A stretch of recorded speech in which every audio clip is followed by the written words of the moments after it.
Now, I'd also just like to say thank you to those of you who are able to join us today. Although we really do apologise for the late postponement of last week's webinar. As administrators, academics and researchers working together to advocate for mental health and really recognising that the mental health of our Black and Indigenous colleagues is disproportionately affected, we really couldn't ignore this call to action, which I am sure you will understand. So I'd also like to extend a very warm welcome to our speakers today, who are MEOPAR alumni, so Doctors Karyn, Suchy and Jonathan Kellogg. Now, both Karyn and Jonathan will introduce themselves in their presentation, but I will hand over to Laura for some housekeeping. Thank you. Thanks, Kirsten, and welcome everyone. We would like to really emphasize MEOPAR and TOSST commitment to the Black Lives Matter movement and equity, diversity, and inclusion in STEM and more broadly academia. So thanks again for introducing that. Just a few quick housekeeping items before we begin. The webinar today will be recorded and you'll receive a link to the recording in about a week. The presentation will take about 45 minutes and we'll have some time for questions at the end. If you do have a question, please enter it in the Q&A box at the bottom of your screen. And the questions won't be attributed to participants, but they'll be asked generally. At the end of the session, you're also going to have an option to join a breakout room for interactive discussion with Karyn or Jonathan. And these discussions won't be recorded, and you're welcome to join with or without video. So with that, we give you today's presentation. Okay. Thank you, Laura and Kirsten. Thank you so much for inviting us to host this webinar today, and also to Cindy and Bridget for the behind the scenes technical assistance. This is actually the third year in a row that Jonathan and I have co-hosted mental health sessions in association with MEOPAR, and of course this year with TOSST. Originally this was supposed to be an in-person session in Halifax, but obviously that couldn't happen this year. And one of the downfalls of delivering a session like this online is that we're talking about something that's incredibly personal, and we're doing so in a relatively impersonal setting. So normally we would all be face-to-face, which sort of makes this conversation happen a little more fluidly. And in this case, at least for this part of the webinar, you guys can see our faces, but we don't get to see who we're speaking with. The plus side of doing this online is that now we have folks joining us from across the country and in fact from all over the world. So thank you all for being here. We're really happy that you could join us. This is sort of a participation style webinar, even though we're going to be giving a little bit of a presentation. So maybe it's a little bit more relaxed than other webinars that you've joined. We're going to be asking for poll input and also for input in the chat box and then questions at the end of the session. I just want to start out by saying that Jonathan and I are by no means experts on mental health, but we are, however, experts in our own experience dealing with mental health issues throughout grad school and also just our science careers in general. So really our job here is to try to facilitate creating a safe space within which this conversation can take place. Jonathan, I'm gonna hand it over to you. I think we have a poll that we're going to. Yeah, so we'd really like to get a sense of just who all we're talking to, just based on your level of study. So if you could please fill out the poll, we'll let that go for just a few seconds. And then thank you very much for that introduction, Laura, Kirsten, and Karyn. Like, we're really excited to do this, as Karyn said, for the third year in a row, and continue to learn from each other as a community. And so the hope is that everybody will take some little nugget away today that they're feeling better about at the end of it. All right. So most everybody has responded, and vast majority of us are master's students with some PhD candidates as well, some postdoctoral researchers, and then a couple of faculty and academic staff are joining us today. So. That's great, a nice mix. Yeah. Okay, so, oh, do you want to say something about this one? Yeah, I was going to say that while Karyn and I are not experts, MEOPAR and TOSST hosted a webinar just a handful of weeks ago with the director of Dalhousie Psychiatry, Dr. David Pilon. And Karyn, can you, all you really need to follow on and watch that webinar is the link right there at the bottom. So just those last few letters, and then you can go find that very easily. It's about an hour. He does a great job. It's one of the better sessions of work-life balance and mental health wellness that I've attended. So even as a webinar, it was nice to be able to attend from afar and hear his expertise. So continue on. Okay, so mental health has been kind of a hot topic in academia over recent years. And this has resulted in a lot of headlines appearing in the news, in scientific publications, and just in scientific journals in general. So the amount of information, which is both alarming and it's comforting. So it's alarming because it means that this problem isn't going away, which I'm sure most of us here aren't surprised about. And in fact, I would argue that the problem is probably getting worse. Yet it's comforting because if you are somebody who's struggling with mental health issues, you can now do a quick Google search and realize all of a sudden that you're actually not alone. And this certainly wasn't the case 10 or even 15 years ago. So in that way, the amount of information is really nice. I'm just going to read some of headlines that caught my eye over the last few years. So this one says, why the mental ill health of academic researchers remains a hidden problem. Academics face higher mental health risk than other professions.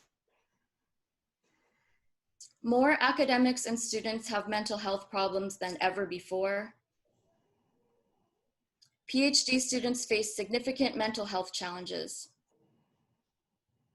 And I wish we could talk more openly about mental health in academia. And that's exactly why we're here today. I'm going to pass it back to Jonathan. He's going to discuss a headline that's appeared more recently in the news. And so just recently, what's that, 2 weeks ago, Nature posted, "This pandemic is not an extended sabbatical." And it struck me as an important topic, especially right now, because like I'm sure many people have heard, Sir Isaac Newton discovered calculus during a pandemic, and other jokes about, well, you can totally be extremely productive right now because you're trapped at home, and like that's not really the case for everybody. And it's important to recognize that everybody is dealing with this pandemic in different ways, and it's everybody that I've talked to finds it hard in a different way. I've got colleagues who are finding it to be extremely hard because they're alone and they don't have anyone to talk to. I've got colleagues who are finding it extremely difficult because they were hoping to have some time to sit down and do some writing, but their boss or advisor said, what if we go in this entirely new direction? And so they've got new projects to balance. I've got, I myself have 2 kids, and so my work hours have been cut at least in half because I am trying to juggle all of the parenting responsibilities as well. And so I think it's important to recognize mental health during this pandemic especially is it's not a vacation, and none of this is easy. There's a lot to adjust to. There's a lot to change, a lot of change, and we don't really understand what everybody is going through. And so it's important to be aware of those differences. Yeah, it's a really important point. We're here for a reason today. That has been, something that needs to be talked about all the time, and perhaps it's even more important right now, given everything going on in the world. So in the past, there's been sort of this normalization of a depression-like period during grad school.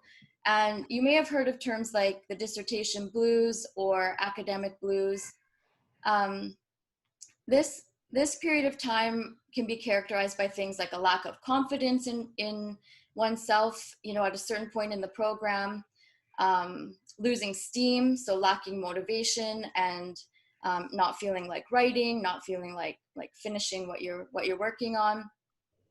And it can also be characterized by loneliness, which is often due to isolation during the writing process.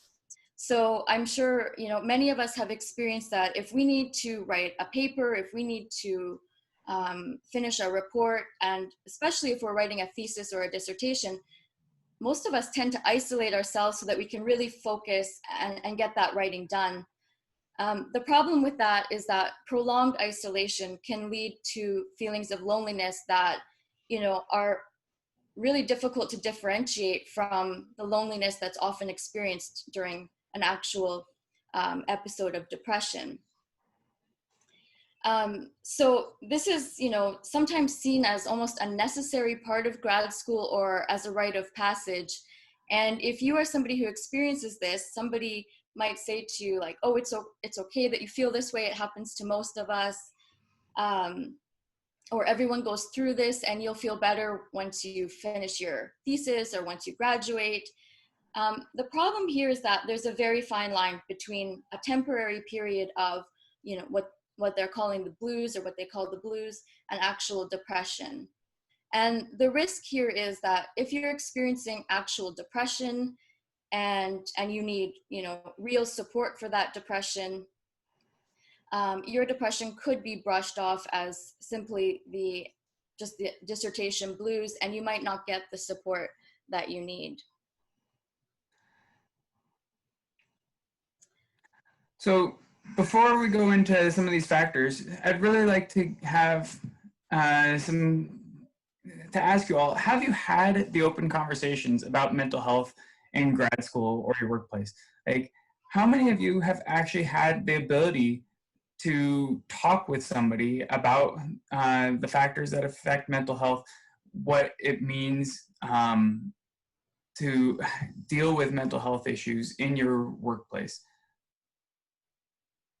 Polls are coming in. We've got 60% voted. Wow, you guys are all Johnny on the spot with your voting. I like it. There's 35 of us in here, by the way, which is kind of That's cool. great. Yeah. All right. And there we go. So the vast majority of us have hardly or rarely had an open conversation about this. So this is a new experience for many of us, and some of us have had the ability to talk about it, but there's, oops, let's see here. But there are lots of factors that can affect our mental health. And this is not an extensive list. And so we're going to ask for some other factors that you have seen as well. So oh, go ahead. I was just going to start reading the list because I have some things to add to them. Go for it. So we have verbal and emotional abuse at the top by either, a supervisor or a mentor. And this can include bullying, but really it can include any type of strained relationship that you have with a supervisor. And it's at the top of the list because, this is often the number one source of stress experienced by grad students with their supervisors or employees with their bosses. And it can cause significant impacts on our mental health. I noticed on the registration form that many of you indicated that this is something, the supervisor-student relationship was something that you wanted to talk about further. And I really hope that we can dive into how to navigate, this kind of situation when we get into the breakout groups. But it really is probably the number one reason why, the number one source of stress throughout one's program. There's also the pressure to overwork. So if you are somebody who's expected to work evenings and weekends, like I was during my master's, this, really quickly can result in a lack of work-life balance and can impact our mental health. A lack of sleep, funding and financial issues, which, you know, is something that we kind of think is maybe limited to grad school, and it's really something that is an issue for most grad students. But what people don't really tell you is that this financial issue and the stress of this and the impact of them on your mental health doesn't go away when you graduate with your master's or your PhD. You know, into postdoc life and research associate life, and even into contract work, this can still be a significant source of stress. Many of us are in grad school or have jobs that are far away from home. So we are far away from our, you know, our support network, from our families, and this can be hard on our mental health. The deadlines to publish papers, you know, publish really quickly. Make sure you get your thesis in a reasonable time frame, whatever that means these days. Sexism and racism. You know, these are issues that many of us face. Racism, of course, isn't something that we can speak to personally, but it most certainly exists for a lot of folks in the predominantly white academic institutions that we are all a part of. And again, just to echo what Jonathan said, these are bullet points here, but, you know, each and every one of these, and especially in light of what's happening in the world right now, racism could and should be a webinar, web series, course, you know, entire thing all on its own. So it's not to diminish its impact on folks here. Some of us have underlying mental health or physical health issues that, you know, maybe they are under control before we start grad school or start a new job. But over time, the accumulated stresses of grad school and deadlines and stuff can really exacerbate some of these underlying health issues. And then, of course, there's imposter syndrome, which, you know, is something that I think is worth talking about. And many of you wrote that on your registration forms. And Jonathan will speak more to that in a second. But I think, are we doing, yes. So we're asking for other factors. You can go ahead and type in the Q&A box or the chat box. But we already got one question, Karyn. Might verbal and emotional abuse also include a feeling of being neglected or insufficiently supported? And yes, of course, yes. If you're not feeling supported in your research, if you're not feeling that you have the proper tools to move forward, then you can feel lost. And that sucks, knowing from personal experience. Mm-hmm. Also, someone else wrote, not a question, a comment that's longer than I thought it would be. In response to the poll question about the frequency of conversation discussing the sources, i.e. the pressures are high as a deep personalized sociological phenomenon, I have spoken about this occasionally. This always comes from a fear of being whiny, but at least the topic is fair game to air. The proposed solutions tend to revolve around self-management, dealing with the sociological phenomenon without destabilizing it. I have found it much harder to discuss the chronic embodied feelings of, we're going to be blunt here and just say shittiness, because that's what the person wrote. There's probably a better word as a situation that is both personal and political. Extracurricular commitments and responsibilities like family. Wow. Karyn, do you want to go ahead and read some?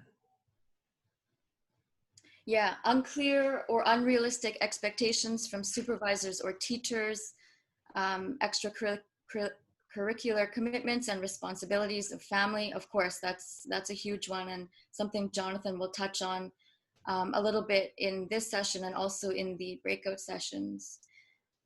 Concerns about finding a good at the end of it all. Moving a lot from PhDs to postdocs. Oh yes, the moving, never settling down anywhere. Never knowing where you're going to settle down and if you're going to have a job at the end of it. the competitive job market, finding a good job. Yeah, how many of us are there? I mean, we have all of these peers throughout our programs, and there are a limited number of jobs. When you're in the program trying to write your dissertation, and you know that your job prospects are minimal, or at least maybe not the way that you thought they would be, this is definitely a significant source of stress. Okay.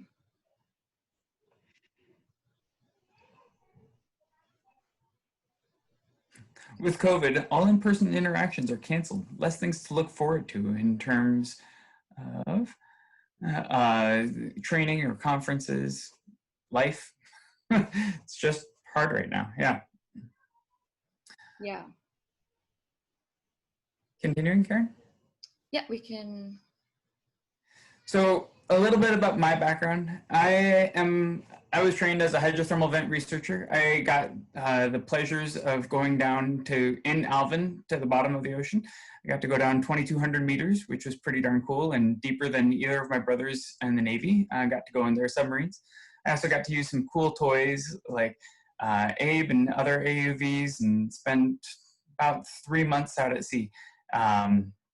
Which was pretty darn fun over the course of my graduate career. Continue on, Karyn. And then I got also, when I wasn't out at sea, I got to do some other fun things like going scuba diving or going hiking. But what you don't see in these pictures is the amount of time that I spent on the couch, working from home, just really not feeling like I knew where I was going or what I was doing or why I was really even in my PhD program at all. I chose this photo in the bottom right of the fog because there was just so many foggy days during my graduate career where, I mean, I was really kind of lucky in some ways of getting maybe an hour or maybe a half an hour of work done in a day. That was supposed to be a whole work day. And that was whether or not I was working from home or working in the office. It was just, there was always another distraction that was more enticing to me than my research. And it's hard to pin down exactly why that was, but certainly I had a lot of challenges with my advisor. My advisor and I didn't always see eye to eye on what the next way forward was. We had many lab meetings that were at the bar, which was a nice and relaxed atmosphere, but at the same time, it's really hard to do differential equations after you've had, 4 or 6 or maybe even 8 beers in you. And the differential equations were always saved till last. And so it led to a spot where I wasn't really sure what I was doing or why I was doing it, and having a hard time just figuring out how to go forward. He was also a promoter of tough love, and he said on a number of different occasions, not really sure that you're cut out for this work. Maybe you should consider going somewhere else or doing something else in your life. And that was really hard for me to hear. And in some ways it motivated me to try harder, but in other ways it made me shut down. And that was, it was just really challenging. And so the supervisor grad student relationship had definite moments of tension where I wasn't performing as well as he would like, and I wasn't getting the support that I needed. And it was just a hard spot to be in. So, but like along the way, it was also like had its high points as well. Like, so Karyn, if you could hit the next one. I found my wife and got married, which was a lot of fun. And my advisor and I did end up walking in graduation, and we were both excited that the journey was over for both of us, or this part of the journey was over for both of us, and that we had both made it and supported each other. As it turned out, he was also going through some mental health issues during this time, and I really was brought to the finish line by the help of my committee. And so I don't know that I would have been able to succeed without the help of my committee and bringing on another co-advisor to balance out some of the some of the academic advising that I was missing with my primary advisor. But like I was able to get through, and it was hard, but I made it all the way there. So continue on, Karyn. We moved, upon finishing, I moved to Maryland with my wife. She applied for a postdoc position in Maryland, actually while I was out at sea, which was its own unique challenge in terms of our relationship. But Maryland was not, I knew I didn't want to go to Maryland or Washington, D.C. area. It wasn't my idea of fun to be in an area that was so flat, doing things that I wasn't really sure I wanted to do. And that distance and that change of scenery turned out to be a really hard thing for me. And I was in a place where it was just like, okay, why am I going to work? I was going down a path of science communication, which I knew that I wanted to do, but and had changed away from hydrothermal vent research to science communication, which was fun in many ways, but the people that I was working with didn't really respect where I was coming from. And so there were definitely elements of very hard adjustment there. And I mean, like I said, we were there mostly for my wife's postdoc, which was a lot of fun for her, and she got some great experiences. But as being the trailing spouse, that was also a bit of just a hard place to be in, to say, okay, well, I've worked really, really hard and gotten to a point where I felt like I've overcome so many challenges, and here I am in this new place where I'm not feeling like I can really excel. Next, please. But my wife and I had a daughter. She really changed things for me in so many ways. Being the trailing spouse, I was able to follow my wife again in our next move to Oregon. But that meant that I didn't have a job, really. I was working maybe 10 hours a week. And so again, I was in this place of like, what am I doing? What is my purpose? I don't really understand what's going on. But I did know for sure that I had to take care of my daughter, and I was her primary caregiver. And the day in, day out of helping her grow and learn, and just feeding and changing diapers and being spat up on, actually made it so that I had a purpose in my day-to-day. I was doing something productive for our family, and that really helped turn my mental state around, and so that I had purpose in my day. Next, please. That said, it wasn't easy for my wife necessarily. She was on the other side of the coin of trying to do work-life balance, and that's my daughter when she was a little bit younger than the picture in the upper right. But she's helping Mama in the lab because Mama had some research that had to get, and some samples that had to get prepped. And it was really, really hard for my wife to figure out how work-life balance worked for her, because she was feeling torn constantly between being a mother and being in the lab and processing those samples and trying to figure out how to make everything move forward. So, and that's a struggle that continues today. Next, please. And it continued to be a very big challenge when my son came into the world a few years later. Having kids is just hard. It's always going to be hard. But having kids in the academic world, where there are many who choose not to have kids, and they don't understand the pressures of family and balancing those writing responsibilities, it just becomes a real hard time for everybody to make it all go around. Next, please.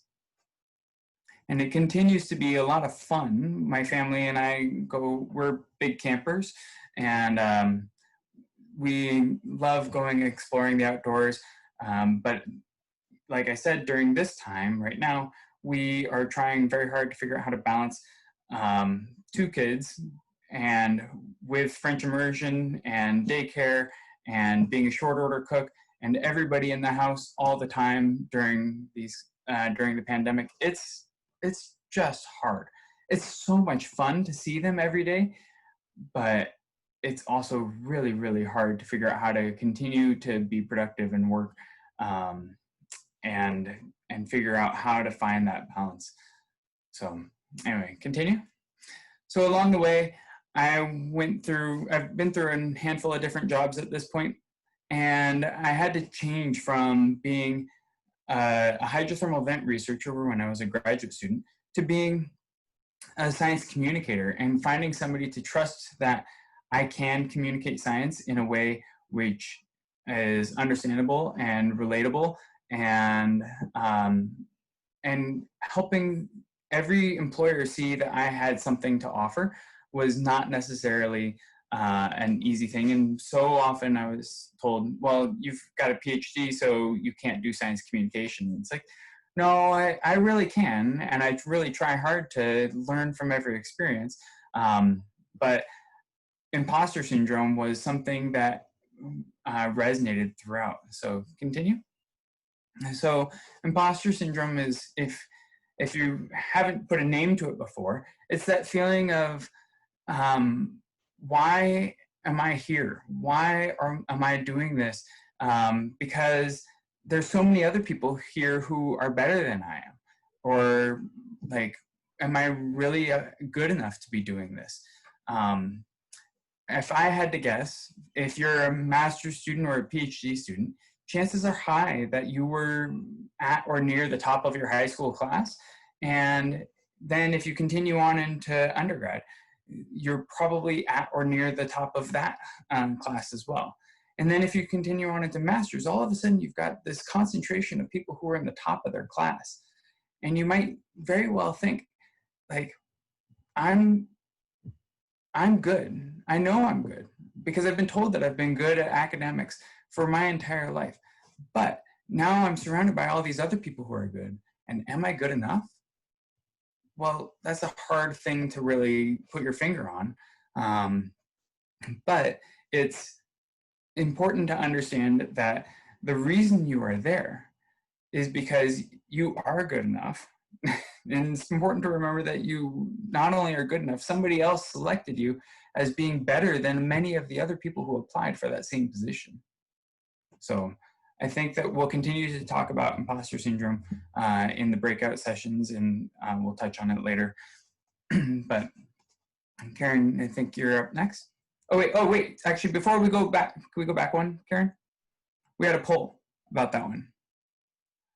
So how many of you all have felt imposter syndrome somewhere along the way in your graduate career?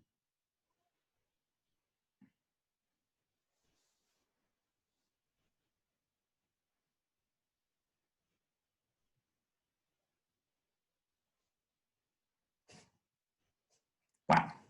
Okay. So 96% of you have voted already. So I think that's probably pretty good. And the vast majority of you, over half of you, have said that you frequently experience imposter syndrome or occasionally. Like, this is so important. Oops, I didn't hit the share button. Okay, so this is so important to see that so many of us are feeling the same way as each other. So many of us are feeling as though we're not quite sure if we belong, and we're not quite sure if we're where we're supposed to be. But we're not alone. There are so many of us that are feeling that same way.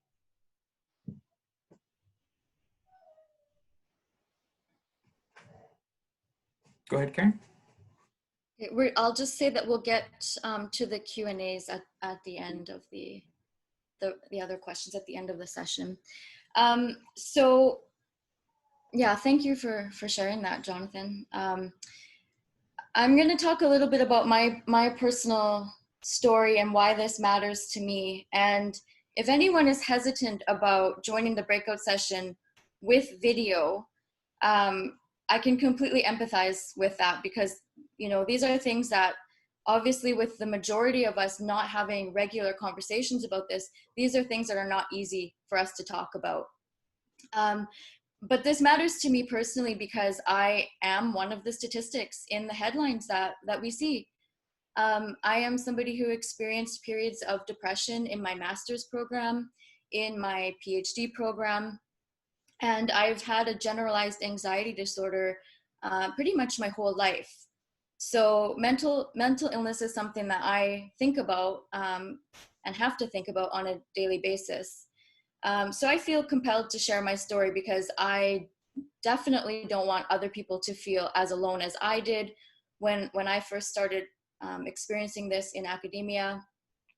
And I really want to continue to destigmatize an experience that so many of us have and that we don't have the opportunities to talk about regularly. So this is a little bit about my journey, also known as all of the things you won't find on my CV. So my journey began, during my undergraduate degree with the normal stress that we face as undergrads. But for me, this is a point in my life when I realized that I actually had anxiety. So I had always kind of operated with this background level of anxiety in my life. That was, I had no idea what it was. I had no idea it was called anxiety. But the increased stresses associated with, undergraduate exams and assignments and stuff really made that anxiety peak at different times throughout my program. And it's really when I realized that something a little bit bigger than what I realized was happening. And then I experienced I had my first experience with mild depression during my master's degree. And when I started my master's, this was about 15 years ago. And this was at a time when really nobody spoke about mental illness in academia. So it wasn't something that was talked about within the department, the university. There was hardly awareness about mental health services on campus.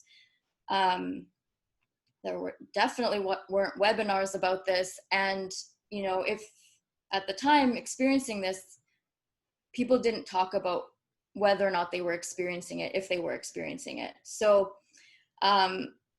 it was something that was silenced and definitely not discussed. And for me, knowing that at the time and knowing that I was diagnosed with mild depression towards the end of my master's program, I'm not really sure why, but for some reason I thought it was a good idea to confide my struggles with my supervisor, who I had a pretty good relationship with them, professionally and personally at the time. So I thought that I could go into their office and let them know that I was struggling and just get a little bit extra support so that I could complete my program successfully. The problem is that it was kind of a rude awakening for me. I will never forget the day that I went into their office, and obviously I was upset. This is not an easy thing to talk about, let alone admit that you struggle with. And when I confessed that I was struggling and reached out for support, the words that I was met with were, and I quote, "Karyn, it seems like you never want to finish this thesis." And those words were followed by, I don't know if it was a book or a huge stack of papers slamming down on the desk right in front of me, and just dead silence.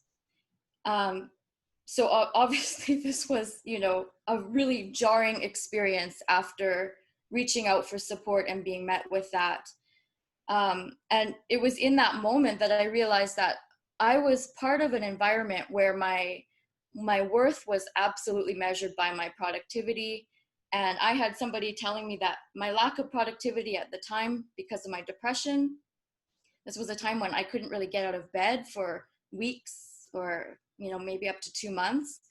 My lack of productivity meant that there was something inherently wrong with me, that I wasn't cut out for grad school, and that I would never make it as a scientist. So this is when imposter syndrome kicked in full force for me. I was able to finish my master's program successfully, but I think like the millisecond I was finished, I left science altogether because I just thought I wasn't cut out for it. After a few years, I realized that, something was missing in my life. I missed science tremendously. My brain sort of just always works in a scientific way, and I wasn't fulfilled in jobs that didn't involve science. So I found my way into a PhD program at the University of Victoria after a few years and decided to give it another go. And I have to say that my first few years of my PhD program were amazing. I was living in Victoria. Vancouver Island's a really beautiful place to live. There's lots of things to do there. I had a fantastic field program that I was excited about. My lab work was going well. I had a great cohort of peers that I was working with. But over time, the accumulated stress of the program kind of got to me, and I missed all of the cues left, right, and center that I was losing balance in my life. And I started to experience a period of pretty severe depression and debilitating anxiety. And instead of just saying that, I actually want to talk a little bit about how that showed up for me in my program. If you look at my CV, you'll see a list of conferences that I've attended all over the world, which, it was super fun. This is a map that shows just the conferences and workshops and stuff that I attended during my PhD alone. So there was extensive travel, and it was great. When I have family or friends look at this map, they will say things to me like, "Oh, you're so lucky. This is awesome. You have the coolest job. You get to go to all of these places." And that is absolutely all true. I am lucky, and this job is amazing, as most of us know. But what they don't know, and what most of my colleagues never knew and didn't see, is that for me, there was a personal struggle behind each and every one of these trips. What people don't see is how difficult it was for me to get to all of these places, because I was trying to manage an anxiety disorder that was taking over my life. And anyone with anxiety knows that, in order to cope with symptoms of anxiety, things like routine are really important. Feeling grounded is really important, and showing yourself, enormous acts of self-care. That's important just to kind of stay okay. Those things are all really hard to do when you're traveling around the world. And for me, it took a lot of effort to do the things that, perhaps the person next to me did with relative ease. That said, I just want to stress that I did not pass up any opportunities. I refused to pass up opportunities, and still do to this day, just because I struggle, just because it takes me a little bit extra effort. And, sometimes I have to add days prior to the conference or after, just to get settled in and just decompress.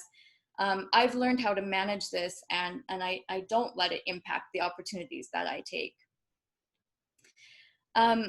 The other way that anxiety showed up for me, which was actually really heartbreaking, was when it came to my teaching obligations. And I loved and love teaching to this day. But when I was in the midst of really bad anxiety, I was teaching two labs a week and giving various guest lectures. And this was at a time when I was experiencing panic attacks, really often. And these panic attacks made it difficult for me to even get to the university to do the teaching that I loved to do so much. I remember multiple times where I would get in my car to go to the university, and I would have to turn the car around at least 1 or 2 times, go back home and just collect myself, and then, carry on and make it to my job on time. For me, this was heartbreaking because I was doing what I loved, and at the same time, I was teaching in the midst of panic attacks. So, there was a lot going on beneath the surface. I taught hundreds of students over the years, and I can say that I don't think a single one of those students would have ever realized how much I was struggling beneath the surface with heart racing, feeling sick, just, dealing with something that didn't have anything directly to do with being nervous about teaching or anything like that. You know, it was just a really difficult time for me. And the thing of it is that I got really good at hiding it. So I spent years mastering how to hide what I was actually experiencing. And if you're in this situation right now, or you have been there, you know, we get really good at masking it and hiding it.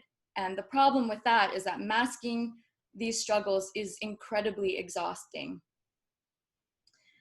And that brings me to this picture here, which was taken of me during, I think it was my 4th year of my PhD program. This was a time of peak anxiety and severe depression for me. When I look at this photo, and I share it often, it's because I think it's a miracle that I was even able to get out of the house this day. And I went on a hike, and a friend of mine took this photo of me.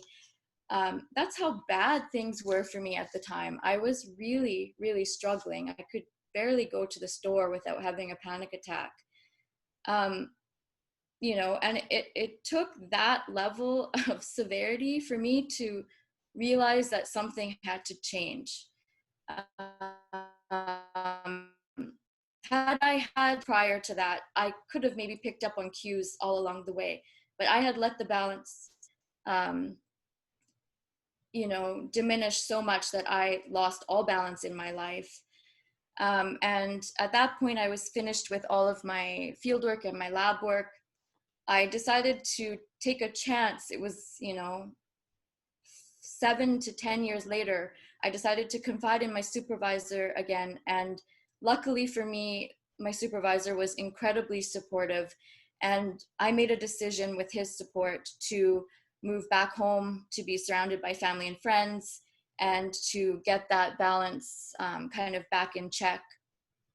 And that decision for me was really pivotal, because within a month or so of getting my health and my physical and mental health back on track, I was able to write my dissertation within, I think it was like 5 or 6 months. So for me, that really spoke to how important it is for me to have work-life balance and how much I can accomplish when I actually do that.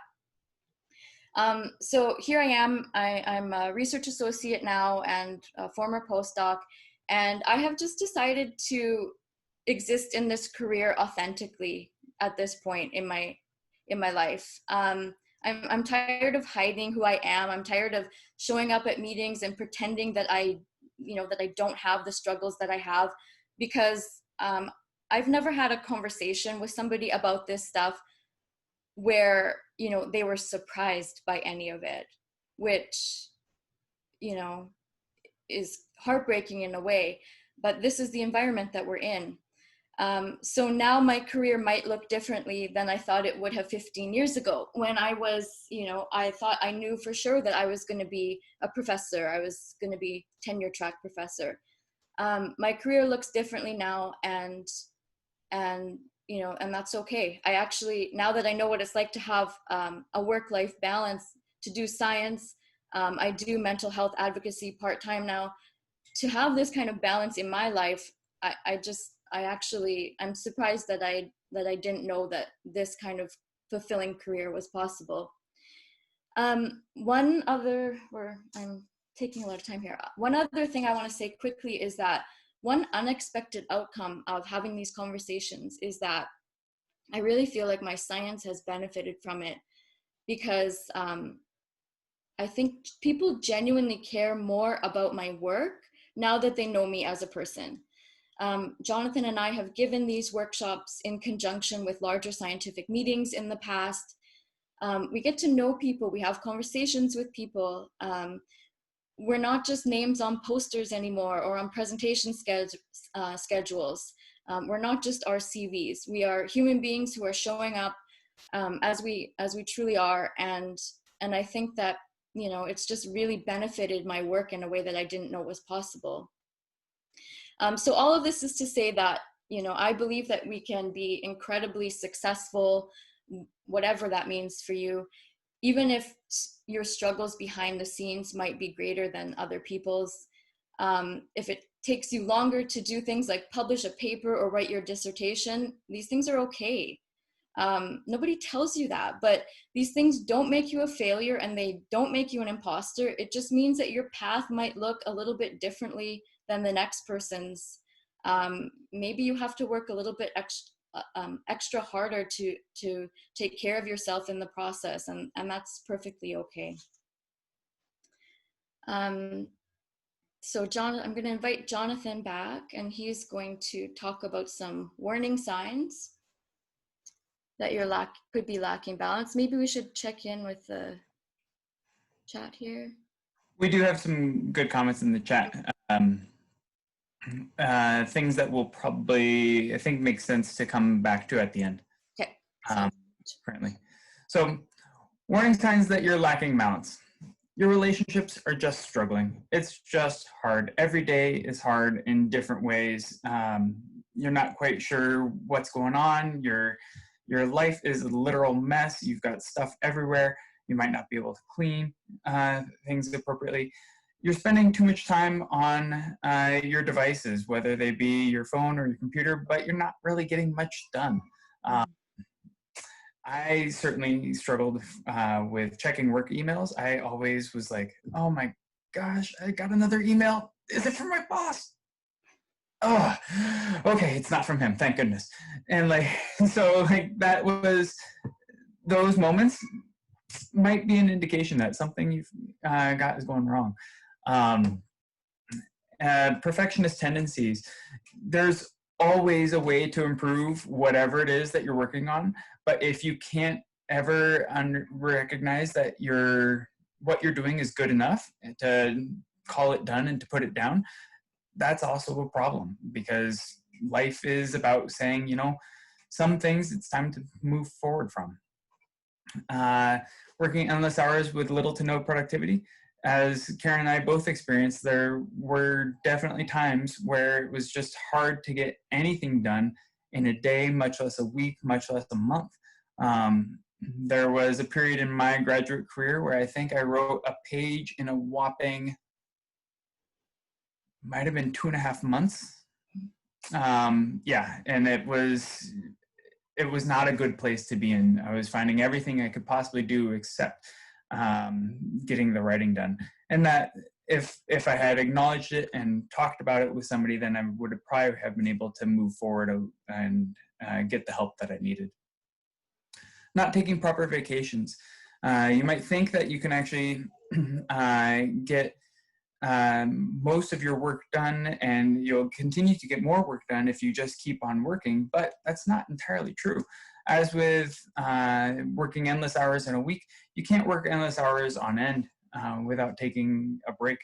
If you don't know, the 40-hour work week is based on research. There was research back in the 1930s and 40s that showed that if you work 40 hours a week, you will get the maximum amount of productivity out of a person.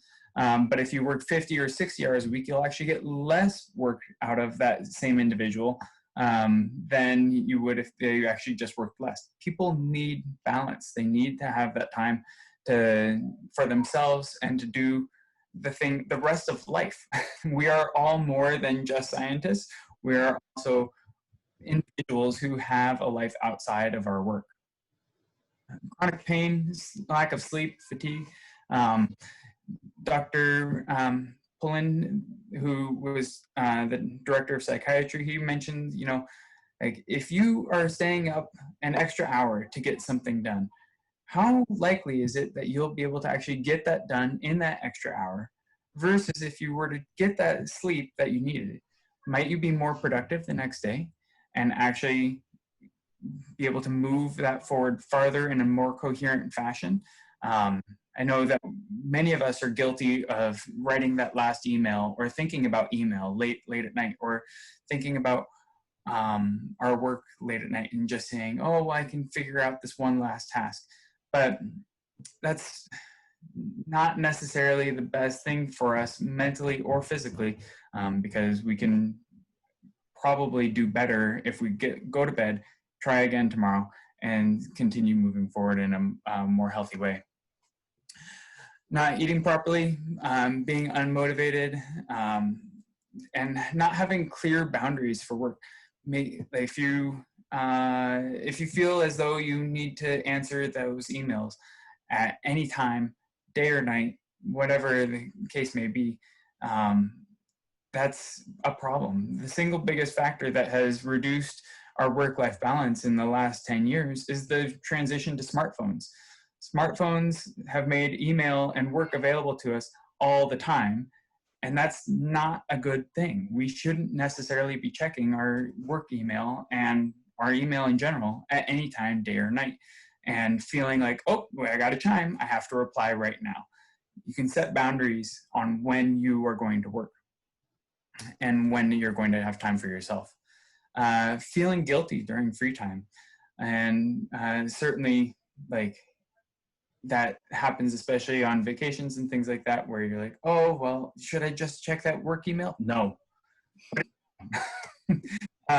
Being in isolation, being irritable, certainly everybody gets irritable when they're stressed, and that's definitely a sign that if you're irritable all the time to everybody, that you might just be having a hard time with your balance.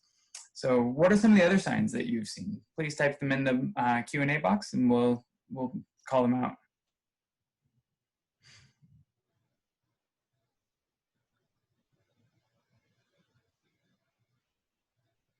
Anybody? Procrastination, lack of exercise, fresh air. What else do we got? Procrastination is definitely a good one. You can procrastinate these days doing just about anything. Anything except for work, of course. So social media is really helpful for that.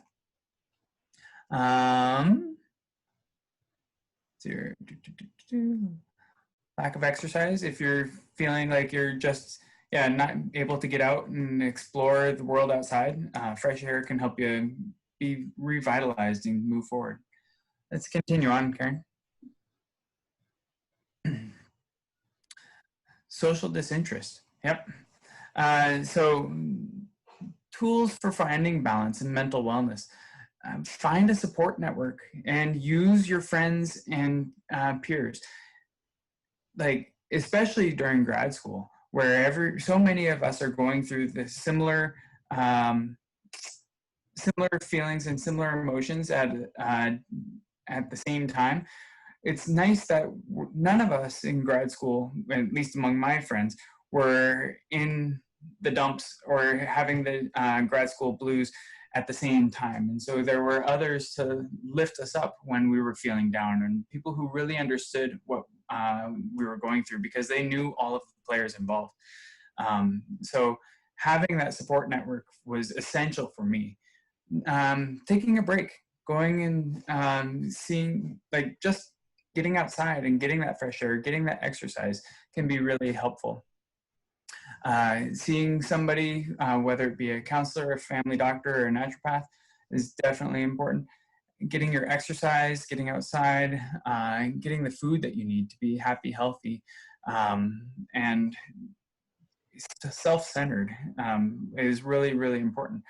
Time management, keeping a calendar, figuring out how to turn off your computer so that you can just say, I am done with this part of my life right now.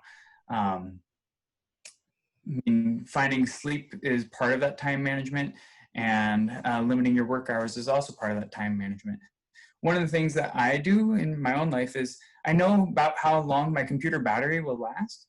And so if I know that if I need to get to sleep at, whatever time of day it is, I will unplug my computer and work on battery power until it's a certain time, because my battery will die.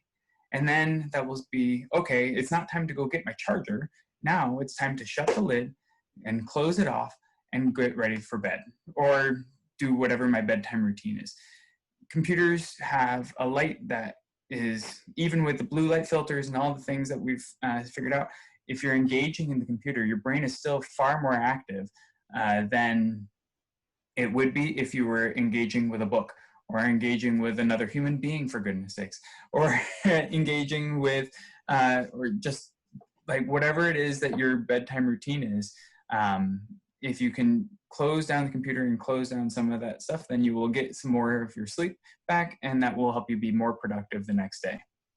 Getting out in nature, there have been so many studies that have shown that spending 25 minutes a day out in nature it can make you a happier, healthier person. I know that earlier in the pandemic, my kids and I were just at each other's throats, and I forced us all to go for a walk to our local forest. And when we fought all the way there, we got there, I said, we're having some space. We're all being silent, and we're just gonna look at the world around us. And sure enough, after about 25 or 30 minutes, we came back together, and like, we were always within sight of each other. I've got a 4-year-old. I'm not letting him off to the wolves. But like, we all came back together and we said, you know what? We're all happier. We're all in a better spot. Let's figure out how we can all be better and nicer to each other. Getting out and sharing your story, if you're comfortable, sharing it with a peer or a coworker or a family member or whoever, it is cathartic to understand that you are not alone. This process that Karyn and I have been going through has definitely helped me come to understand where I was during my graduate times, where I am today, and understand that like it's still a continuing struggle to find balance and to find my happy wherever it may be and whatever situation I'm in. But it's helpful to understand that I'm not alone in continuing to figure out these processes throughout my life. Make sure that you know why you are doing what you're doing. Have a goal in mind. It's like, for all the struggles that I had with my advisor, it was really important to understand why I was there and why I was getting my PhD. One of the things that I hated the most was when he said, John, go find a job. Go do a job search and tell me why you need a PhD. I need you to prove to me that you need it. Otherwise, I'm going to stop you right here because you don't deserve it, or you're not needing it enough. And I said, okay, I'll go do a job search, but why can't I just get my PhD? No, you got to do a job search. I hated it. I hated it. I hated it.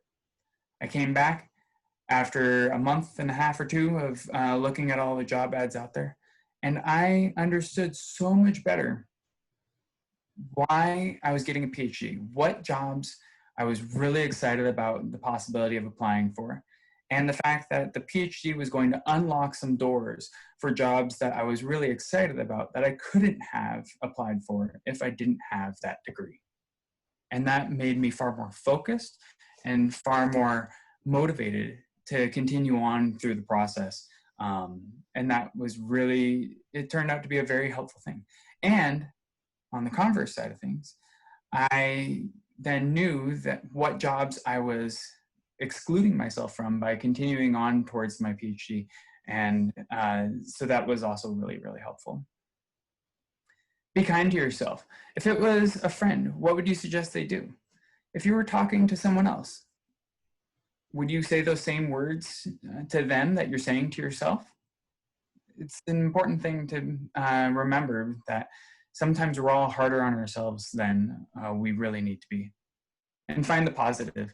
There is a happy moment probably in most every day for somebody, even if it's, woohoo, I got out of bed. Like, that's an important thing. And find the positive. Like, too often, myself and my wife are like, well, I didn't do this, that, and the other thing.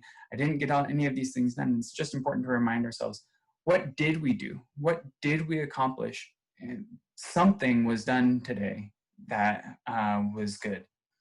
The end goal is to find resilience and to be able to bounce back from some of these stressors in life and to continue on in whatever form we can be productive. We want to be happy, healthy people. We all want to move forward. And so if we can use some of these tools to figure out how to be able to bounce back a little bit faster, then that will be a good thing. Karyn, you had some resources that you want to talk about? Yeah, I think what we will do, because these will scroll in the breakout sessions and will be sent out to everyone, just for the sake of time, maybe we can invite Laura and Kristen back, and we can answer any general questions and then go into the breakout sessions if people are joining us there. Yeah, thank you, Karyn and Jonathan, for sharing the research on mental health in graduate school, and above all, for sharing your personal stories. We really appreciate that. There have been some great comments in the chat and in the Q&A from attendees.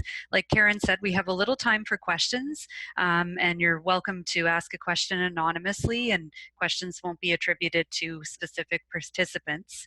And as a reminder, our colleague Bridget has shared links in the chat box to the breakout room discussions, and those will happen just after this Q&A. So the breakout rooms, like I said, there'll be a little pause before those start, because we'll have to leave this session. So I see in the Q&A there was a comment that was in response to, I think, factors that can impact balance and mental health. So not knowing who to go to or how to approach abuse when supervisors are in such a position of power. For example, if you tell the chair, then eventually it will be just you and your supervisor having to work together, but they can make or break your career. You know, this is not a student supervisor issue. This is a system issue. This is how the system operates. And I think this question is, it's a really difficult one, because, you know, I can speak to my own experience in saying that for me, when I confided in my master's supervisor and was met with what I was met with, there was no option for me to go elsewhere within the department. And I think that's part of the problem and part of the reason why we need to have these conversations and shake things up from maybe this end of things. If we keep having these conversations, I know there are faculty here, which is great. I know there have been faculty in our other workshops. I speak openly with basically any faculty member who will listen, not just about my struggle, but about what I hear from other students. If we keep shaking this up and keep talking about it, there will be shift in how this is dealt with. And you know, I already see it happening just in the 15 years that I have been in grad school and as a postdoc. But it's a real concern that, you know, we're fighting against whatever we're dealing with, struggling with personally, and we're fighting against the system that allows us to feel that way and actually thrives off of us feeling that way in many ways. Jonathan, do you want to add? Yeah, I would add that, I mean, in my case, my PhD advisor who I was having difficulty with was the chair of the department.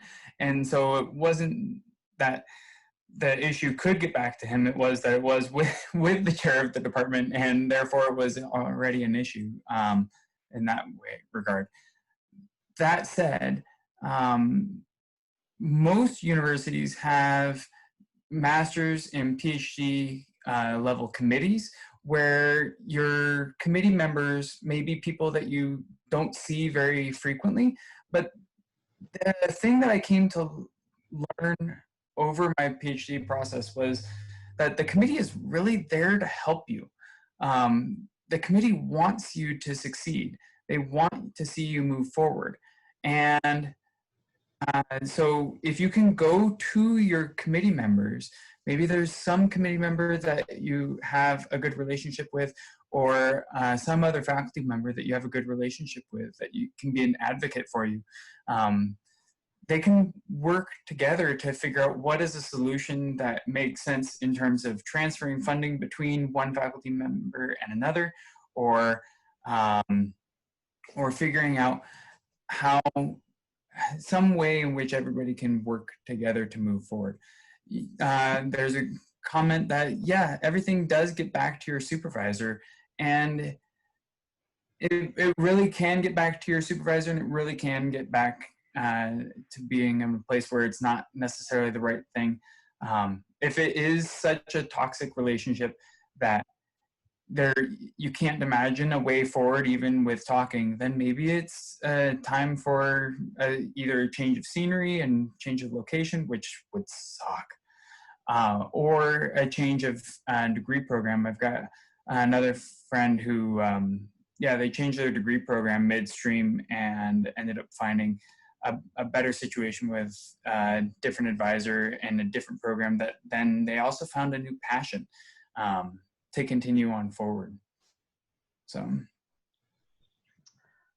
Okay, sorry, Kevin, go for it.